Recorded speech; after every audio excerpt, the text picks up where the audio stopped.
kesempatan selanjutnya yaitu saya berikan kepada Mbak Diah yang akan sharing mengenai makan sehat dari rumah sendiri. Untuk Mbak Diah sudah siap? Untuk Mbak Fasti jangan meninggalkan forum terlebih dahulu ya, karena Siap, Mbak. akan banyak yang ingin bertanya terkait dengan gizi. Untuk Mbak Diah, apakah sudah siap? Siap. Udah. Ya, oke. Baik, saya berikan kesempatan selanjutnya kepada Mbak Diah, 20 menit ke depan, silahkan. Oke, kita ke slide berikutnya ya, Mbak. Jadi Sobat Desa, Abang Sayur Organik memang lahir untuk memudahkan masyarakat mengakses pangan sehat ya. Jadi dari awal memang kami komit bagaimana kemudian pangan sehat ini bisa diakses dengan mudah oleh konsumen tanpa ribet, kurang lebih seperti itu. Kami memulai ini di 2015 dan memang saat itu masih jarang sekali gitu ya mengoperasikan via online dalam hal ini spek untuk makanan khusus organik gitu. Jadi kita pinginnya yang kami sediakan di Abang Sayur Organik itu adalah itemnya mudah untuk didapatkan, kemudian lengkap juga dan harganya terjangkau.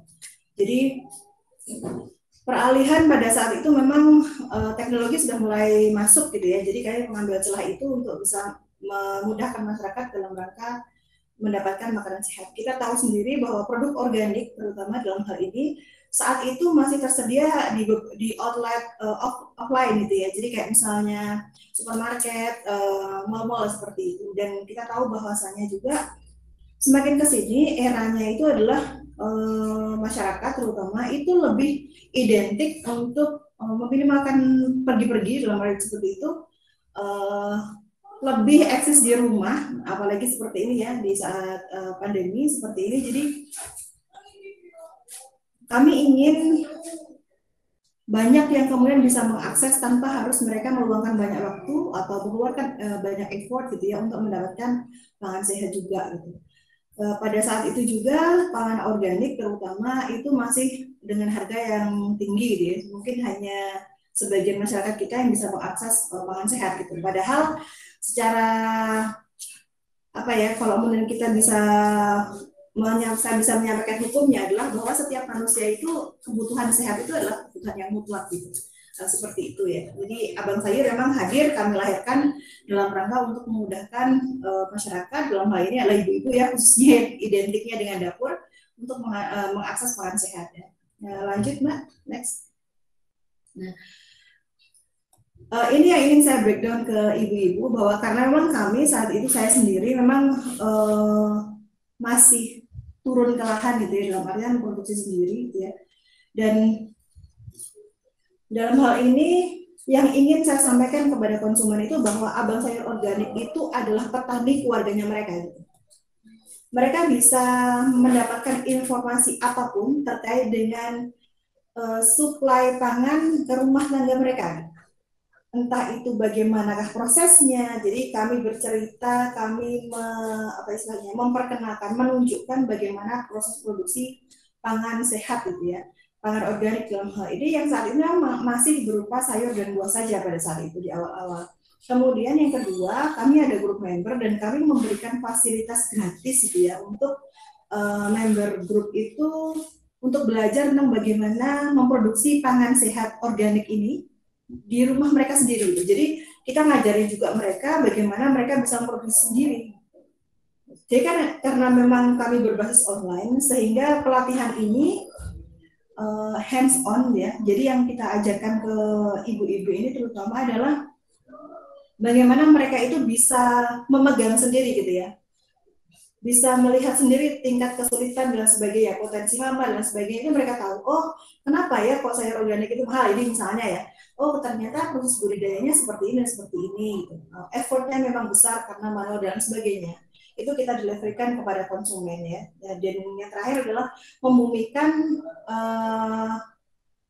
hashtag gitu ya, ini kalau buat saya bukan hanya hashtag ya, tapi memahamkan juga bahwa pentingnya kita punya petani sendiri itu adalah bahwa kita bisa menjamin kualitas produk yang kita makan.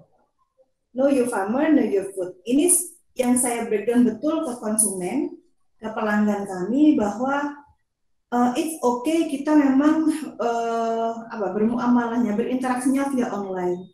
Tetapi kami, ketika ibu-ibu mendapatkan makanan sehat dari kami, maka itu juga bagian dari tanggung jawab kami untuk menjaga kualitas pangan yang kita deliverkan ke rumah tangga konsumen. Jadi membangun trust-nya seperti itu, karena kita bekerjanya via online ya, di mana mungkin mereka tidak setiap hari bisa ke kebun, memanen sendiri, dan sebagainya. Itu proses-proses panjang yang kita deliverkan secara langsung kepada konsumen ya. Jadi kita ada videonya, gitu. Bahkan kalau di group member itu bisa lebih kontinu informasi-informasi seperti itu kita berikan. Ini di awal-awal bagaimana kami memproduksi. Jadi kita tanam, kemudian sebelum kita panen itu kita luncurkan yang mana buat panen. Buat panen itu fungsinya adalah untuk memberitahu masyarakat bahwa kita mau ada panen ini loh. Gitu. Nah kemudian order masuk baru kemudian kita panenkan ya. Setelah itu kita packing dan kita deliverkan. Ini bisa next ya Mbak. Ini untuk proses yang kita create di kebun. Kemudian next lagi. Nah, ini awalnya kami hanya memproduksi sayur dan buah saja. Tapi seiring dengan berjalannya waktu, kebutuhan yang dibutuhkan oleh rumah tangga pelanggan, masyarakat itu juga semakin harus komplit lah. Jadi kemudian kita sediakan biji dan kacang-kacangan ya, seed and nuts, kemudian ada beras, ada macam-macam beras juga, dan ayam dan ikan. Dan ini yang ada beberapa juga yang masih kurang, tapi seiring berjalannya waktu kita ingin melengkapi seperti minyak ya, minyak itu kita belum ada sama sekali dan sebagainya. Jadi awalnya memang kita fokusnya produksi sayur dan buah sih, tapi dalam rangka tadi ya, seperti yang disampaikan oleh materi pertama Mbak Pasti bahwa kita butuh biji, kita butuh kacang ya, kita juga butuh minyak walaupun hanya dalam jumlah sedikit ya. Jadi butuh protein juga ya, ayam, ikan. Nah, itu yang kemudian kita lengkapi dalam rangka untuk mendapatkan kepuasan di tingkat pelanggan bahwa oh ternyata dari sini saja saya sudah bisa mendapatkan aneka varian yang cukup untuk piring gitu. Dalam satu piring artinya tadi ya pola konsumsi sepertiga itu sudah dapat gitu. Next, nah ini saya tampilkan diagram.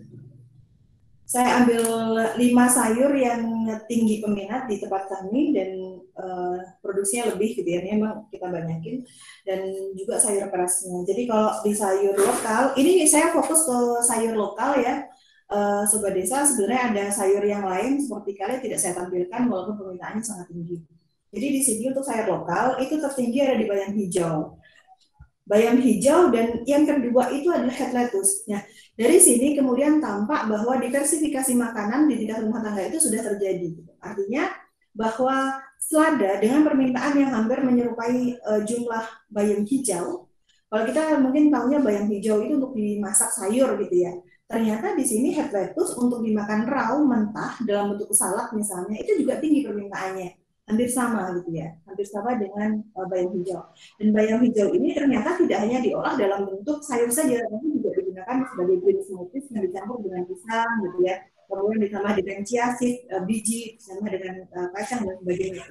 Jadi pola-polanya seperti itu. Ini ada 5 yang tertinggi yang diminati oleh rumah tangga. Ada bayam hijau, head lettuce, pokcoy, dan bayam hijau. Ini termasuk jenis sayur yang bisa diolah sebagai green smoothies. Jadi untuk sarapan misalnya pengganti nasi itu smoothies, kemudian salad itu sangat perfect gitu ya.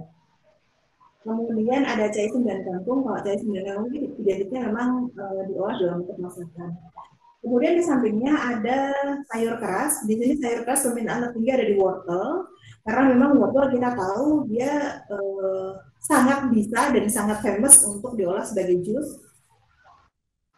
Kemudian ada brokoli berikutnya, tomat, jagung, dan kentang. Kalau jagung dan kentang ini polanya bisa dijadikan sebagai salah satu pengganti nasi ya. Jadi di sini edukasi kita berikan bahwa untuk karbo itu tidak hanya pada nasi putih saja atau nasi merah atau nasi-nasian saja, beras-berasan saja, tapi juga ada jagung dan kentang yang juga bisa disubstitusi untuk mengganti asupan karbo. Next. Nah, di sini ada potensi diversifikasi produk itu ada karena memang yang pertama ini menurut analisa saya pribadi ya, itu adalah tren pangan dunia itu juga sudah berubah. Jadi kalau teman-teman Sobat Desa mungkin melihat ya, trafficnya pangan organik itu tidak pernah turun, tetapi akan terus naik. Nah, ini seiring dengan pemahaman masyarakat itu sudah mulai terbuka, kemudian artikel-artikel tentang benefit daripada makanan organik dikonsumsi raw dan sebagainya, dikonsumsi bentuk mentah, itu juga sudah sangat banyak gitu ya. Itu juga seiring dengan munculnya banyak komunitas-komunitas yang berbasis pada pola daya tertentu, kayak misalnya Food Combining Indonesia, kemudian ada Ketofastosis Indonesia dan sebagainya.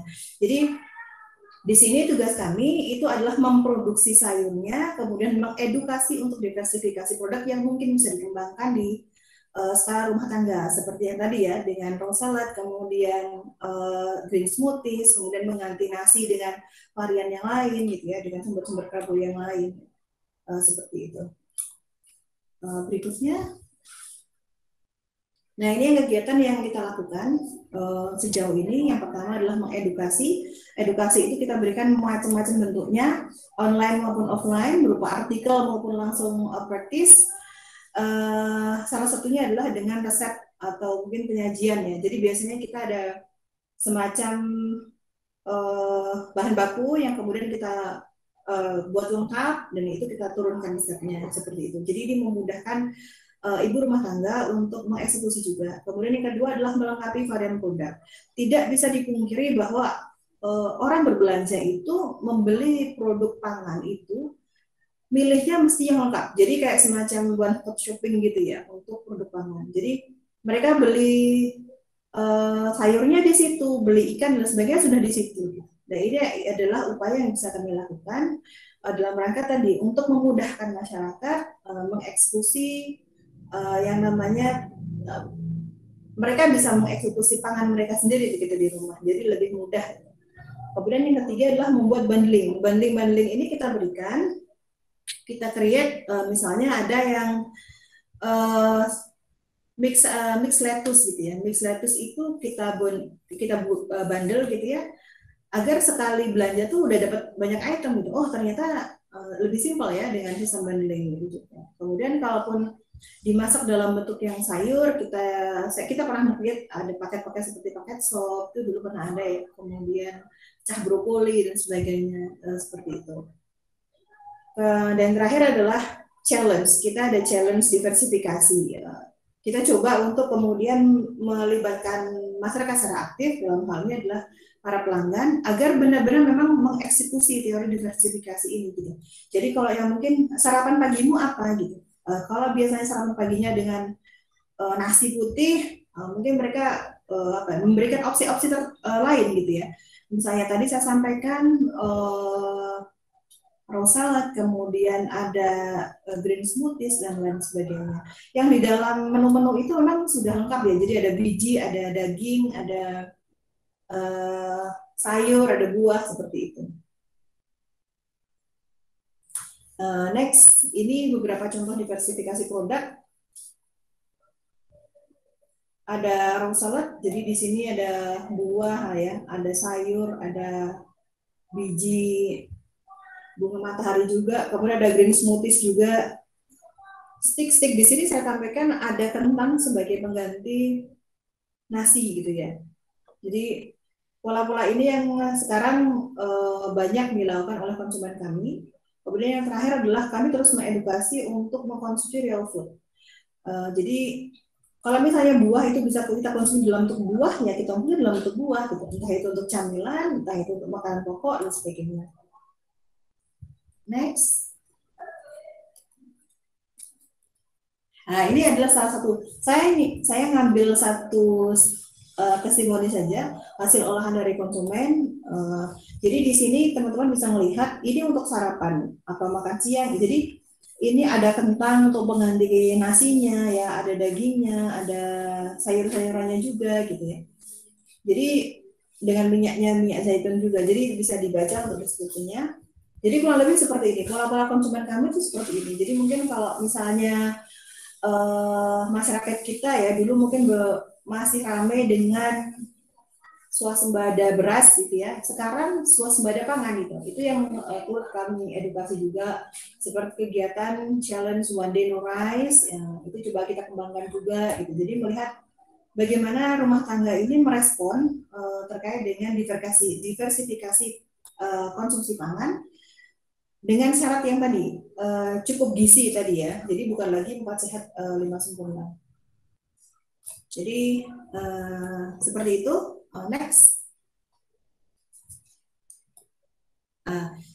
Itu yang mungkin bisa sampaikan untuk pagi hari ini. Sedikit yang bisa saya simpulkan adalah peran kami dalam hal ini sebagai produsen itu adalah memudahkan masyarakat untuk mendapatkan akses makanan sehat untuk diimplementasikan dalam keluarga mereka masing-masing. Agar apa? Agar satu, pelatihan yang kita berikan itu bisa memotivasi mereka untuk menanam sendiri, jadi menghasilkan makanan mereka sendiri. Kita ada pelatihan-pelatihan juga untuk itu. Dan yang kedua adalah mengolah sendiri. Jadi meminimalkan produk beli, meminimalkan produk pengawetan dan sebagainya, tetapi bagaimana kemudian hasil yang mereka taruh di atas meja untuk dikonsumsi keluarga itu adalah hasil dari ingredients terbaik gitu ya, untuk sajian keluarga. Nah, insya Allah itu terima kasih. Assalamualaikum warahmatullahi wabarakatuh. Waalaikumsalam warahmatullahi wabarakatuh. Terima kasih Mbak Diah atas pemaparannya yang sangat inspiratif, bahwa ternyata sekarang dari produsen pun sudah memikirkan untuk bundling itu tadi ya Mbak ya. Dan saya pun sebagai ibu rumah tangga saat ini juga merasakan kalau bundling itu lebih enak gitu kan. Kita nggak usah milih-milih gitu kan, mana sayur yang akan dibeli, tinggal satu paket sampai rumah diolah selesai.